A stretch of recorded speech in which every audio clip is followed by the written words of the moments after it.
Bismillahirrahmanirrahim. Assalamualaikum warahmatullahi wabarakatuh.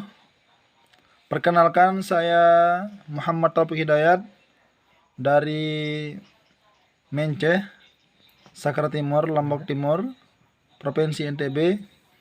Saya sekolah di kampus Syekh Zainuddin, STMIK Syekh Zainuddin NU Anjani.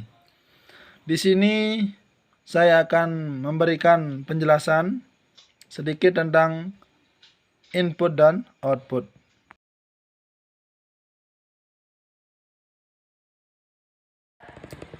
Pengertian input dan output.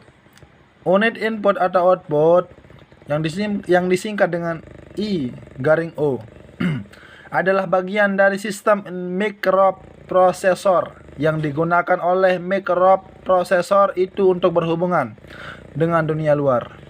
Unit input adalah unit luar yang digunakan untuk memasukkan data dari luar ke dalam mikroprosesor ini. Contohnya, data yang berasal dari keyboard atau mouse. Pengertian Ford. Ford adalah satu unit komputer terdiri dari CPU, monitor, keyboard, dan mouse. Pada CPU yang merupakan sistem unit atau konsol memiliki beberapa Ford. Pengertian jenis-jenis Ford. Yang pertama, Ford serial COM1, COM2. Ford ini memiliki 9 pin yang digunakan untuk menghubungkan mouse, joystick, dan modem eksternal. Ford serial bekerja dengan mengirim data 1 bit pada satu saat melalui kabel tunggal. Terus yang kedua, jenis Ford Parallel LVT1 dan atau LVT2. Istilah Ford Parallel terdiri dari dua kata, yaitu for dan parallel. For berkaitan erat dengan komputer jaringan, di mana umumnya port diberi nomor logik. For juga disebut sebagai tempat saluran dan tujuan. Yang ketiga, jenis for AT atau PS2. For ini disebut dengan for serial tipe 2 yang digunakan untuk menghubungkan keyboard dan mouse. Untuk for keyboard berwarna ungu dan untuk for mouse berwarna hijau.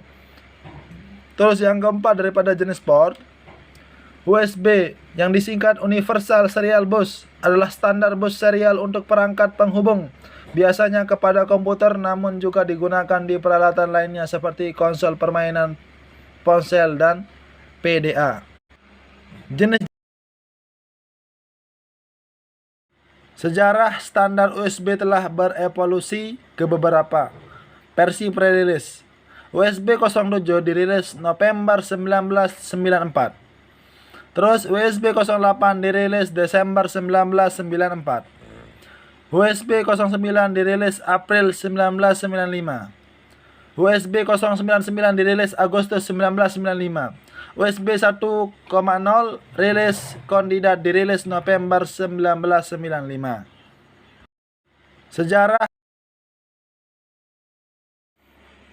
Keunggulan, kecepatan pertukaran datanya sangat tinggi dan bersifat real time, bersifat colok dan pakai plug and fly, artinya sistem operasi mutakhir seperti misalnya Windows XP akan langsung mendeteksi alat berbasis firewire yang tersambung dan langsung siap diberdayakan garing digunakan. Dalam kinerjanya, firewire tidak melibatkan memori prosesor komputer sehingga sifatnya jadi stabil dan tidak mudah hang. Kabel penyambungnya bisa dilepas copot tanpa harus mematikan alat ataupun mengganggu kinerja komputer inang. Hot swapping mampu menyambung dan mengenali sampai 63 alat berbasis firewire secara serentak tanpa mengganggu kinerja satu sama lain. Dapat digunakan bahkan tanpa harus tersambung pada komputer sebagai mediator, sekalipun misalnya ketika menggunakan scanner dan printer peer-to-peer. Kabelnya bisa membawa energi listrik sampai 45 watt hingga bisa meringkas penggunaan kabel. Menangkap gambar dari camcorder dengan sempurna, serta salurannya bebas suara bising, noise free, sehingga dipakai sebagai salah satu standar alat studio rekaman modern.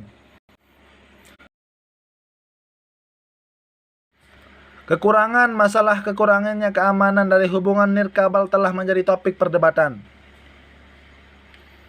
Sistem keamanan yang digunakan oleh WLAN awalnya adalah WAV, tetapi protokol ini hanya menyediakan keamanan yang minimum dikarenakan kekurangannya yang serius. Pilihan lainnya adalah WVA, SSL, SSH, dan enkripsi variasi lunak lainnya.